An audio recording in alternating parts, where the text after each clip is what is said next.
If you have 1 hectare lot tapos na kay limonsito gitanom, makatanom ka og mga 1,000 seedlings of calamansi sa imong 1 hectare lot, mga 1,200 seedlings.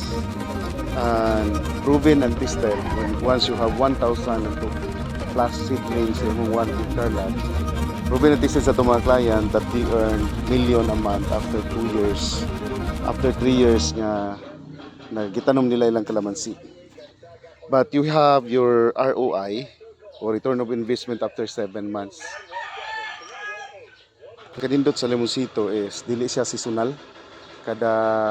Pwede ka after 3 years, after 2 years pwede na ka kada adlaw mag harvest or 3 times a week ka mag harvest. So 3 times a week ka magtumod sa limonsito sa mga supermarket, carbon market, sa mga Pro Foods kana mga himuog ka ng calamansi juice ng mga company. So pwede rin mo sila tumuran every day or every week.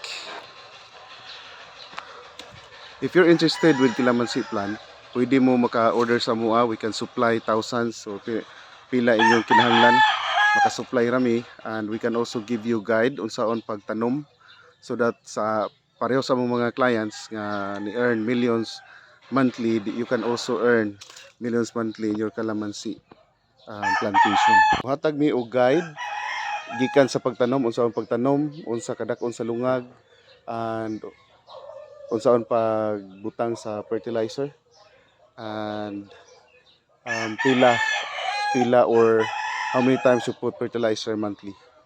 So those guides and how you put your fertilizer kung dako na imong calamansi. So we give guides also sa pagtanom sa calamansi to make sure that you will earn good return of investment sa imong calamansi plantation. Thank you and have a good day. Happy planting, Cebu planters. Thank you.